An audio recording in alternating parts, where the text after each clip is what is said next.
It's the next episode of the demise of Theresa May, who's gone from being the Iron Lady to sort of flatter version, like the Ironed Lady, instead. So nothing is happening. There was a big coup. We thought we were going to get, you know, a new Prime Minister, but no. It's a bit like a very dull, slow Attenborough, isn't it?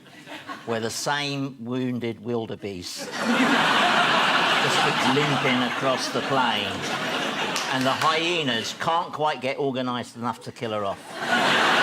Basically what it is now. Yes, it's about the week of plotting and infighting in the Tory party.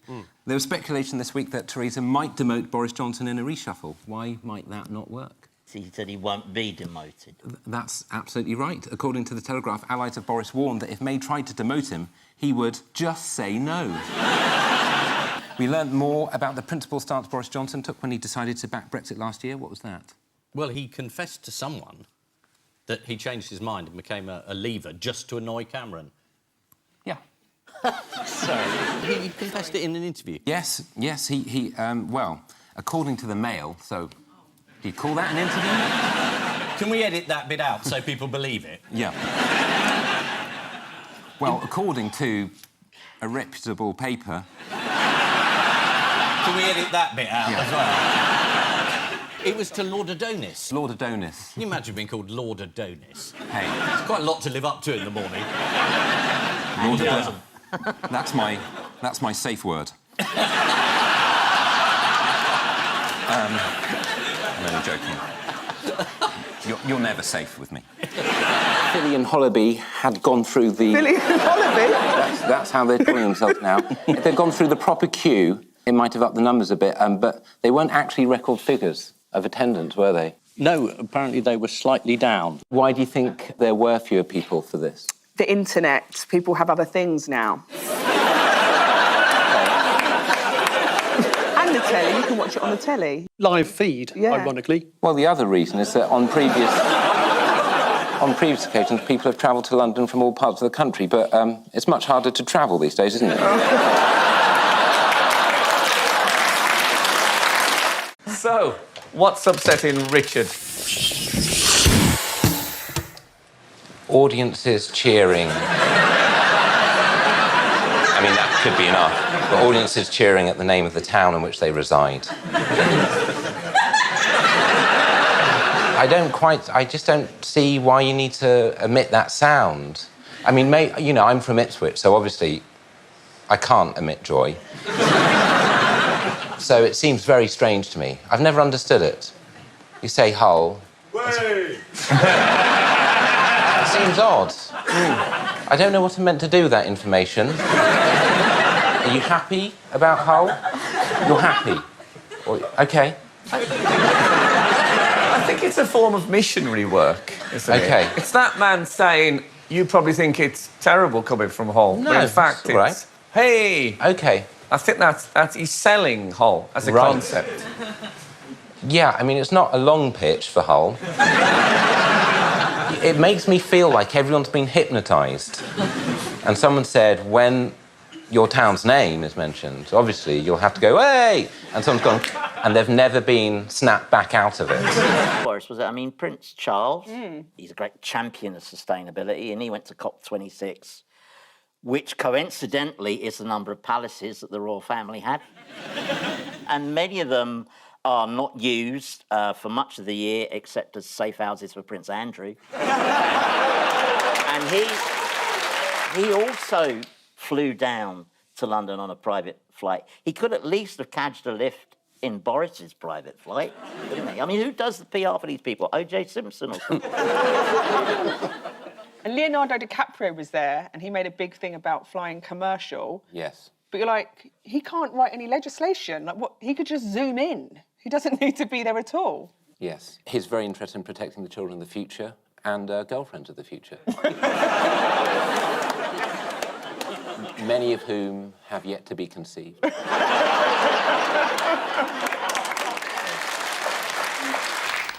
What else does Suella Braverman want to ban?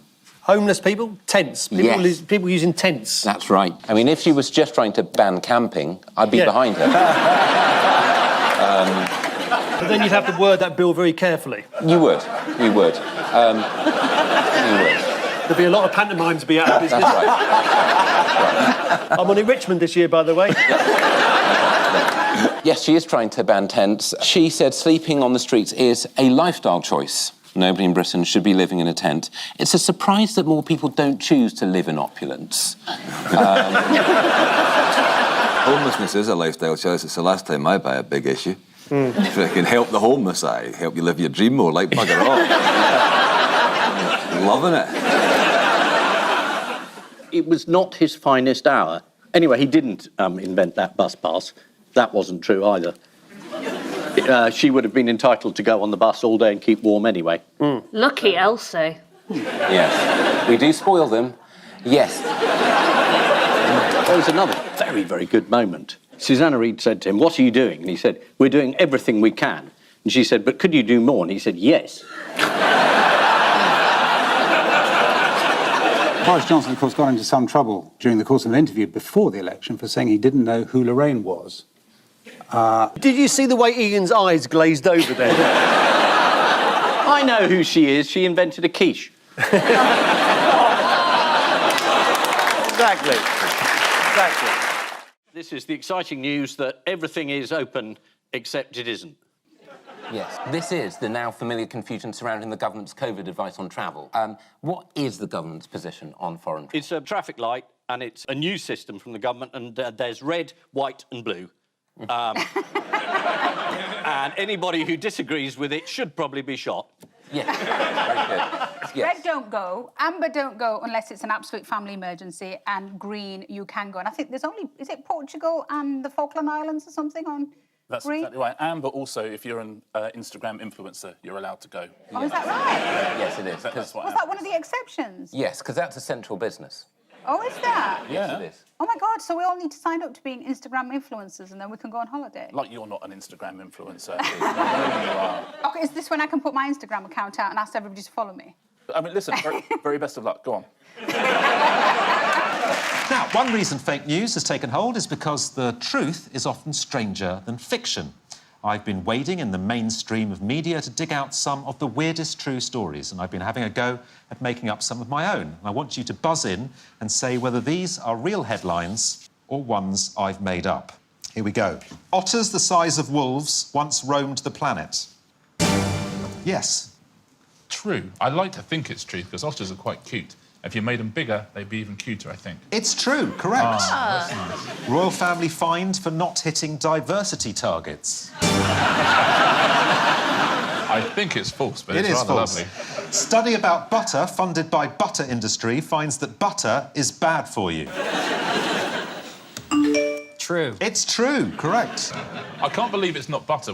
That's where all fake news started. Yeah. Putin was behind that. Moth with blonde hair and small genitalia named after Trump. I saw that story this It's true, yes. No respect, Jeremy Corbyn signs official documents in jam. True. No!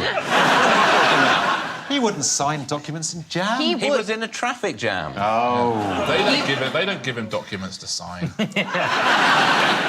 David Cameron says he names birds after Boris Johnson before shooting them.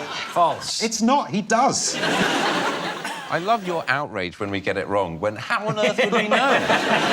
Man caught trying to sell his infant son for £9,000 so he could buy his wife a car. That was me. Well, it might well have been, because it's true. That's Yeah. a true story. Yes, a man really was caught trying to sell his son for £9,000 so he could buy his wife a car. No. The baby was 5 months old. My baby is officially 5 months old this week. Could you tell me, did he get I don't know, did he get the £9,000? I'll offer you 8 for yours, will that? Oh, interesting. I need to look on Auto Trader to see what I could get. So, let's take a look at the final scores. Richard and Alt-Rich are last with 1,200,000 clicks, but Catherine and John are the winners with 1,750,000 clicks.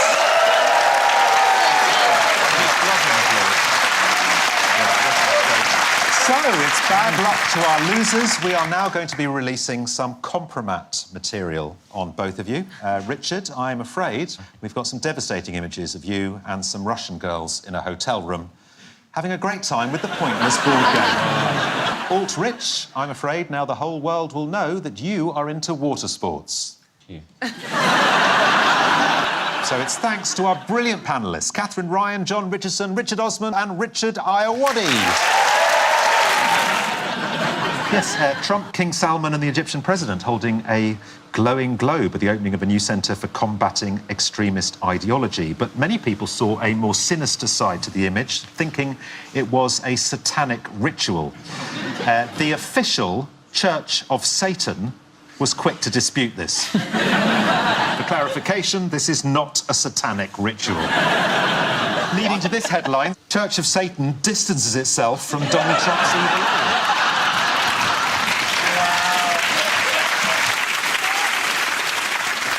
I wonder who runs their Twitter feed, the Church of Satan. I think it's Satan. I think if it has an S on the end, it's Satan himself. Yeah. Otherwise, it's staff members. I had a look at their website this afternoon. Of course you did. A lot of it makes a lot of sense. Go on. Well, it just talks about... I know, I'm not going to start defending the Church of Satan. Trump continued with a trip to the Vatican. There was a lot of focus on pictures of the Pope looking miserable with Trump. Although the reason for the Pope's glum expression there was perhaps explained by this footage.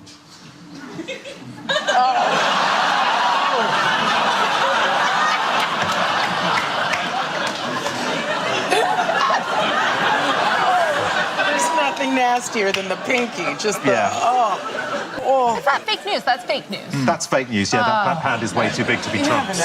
But even Snopes, the debunking website, felt compelled to look into that and prove that Trump it was fake. actually patted the Pope on the arse. That's what they didn't get. See Diane Abbott call the bingo, wouldn't you? 6 and 1, 11 to 10. 12 to 12, yes. Diane Abbott hasn't said anything about numbers this week, but she was asked to account for her support for the IRA in the 80s. Yes. What did she say? She said she used to have a different haircut. Yep. What else did she need to say? Yep. This is, she told Andrew Marr, I had a rather splendid afro at the time. I don't have the same hairstyle. I don't have the same views. I feel she should have just said, I had a different haircut. I think she was saying she's a different person.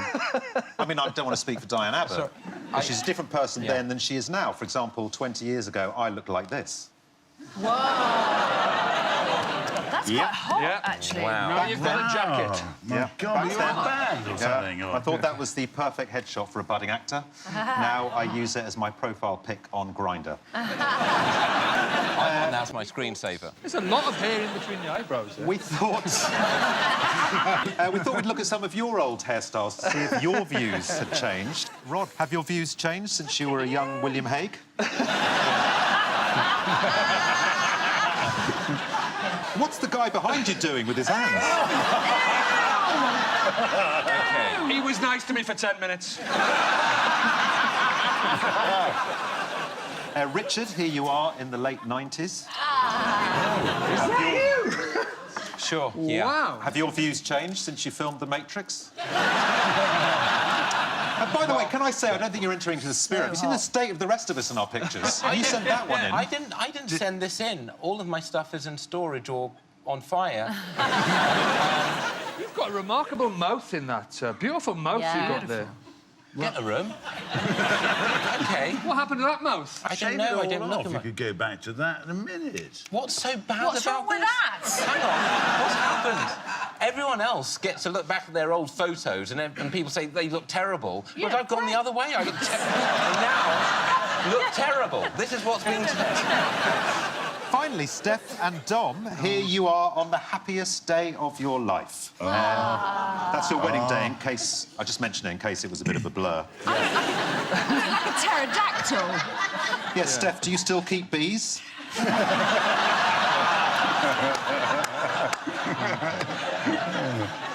So, at the end of all that, the original suggestion was that Labour don't know their own figures, which I think is fair enough, but then neither does anyone else. So I'm going to put it in the Shamifesto with that amendment. That's a point for Steph and Dom. What is going on here? Yes, Steph. Right, Esmeralda, really cross mother. Esmeralda's child, Emily Mungbean, had a party and baby turned up in a cow suit and the mother was a vegan.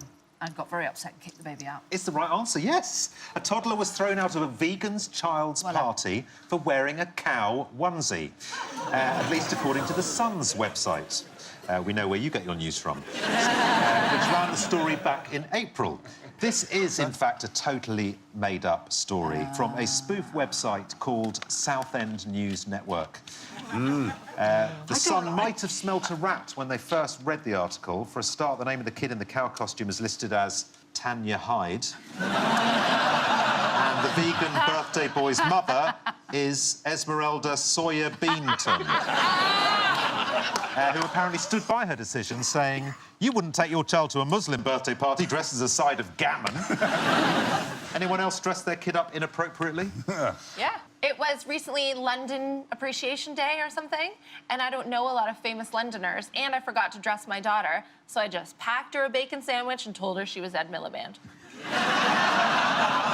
The internet has seen an inappropriately dressed kid. Here is a toddler Hannibal Lecter. No way. Oh, God. And I'm not sure the fin in this knitted shark costume is in the right place. So, well done. Steph, you got that right. You get the point. Thanks for watching.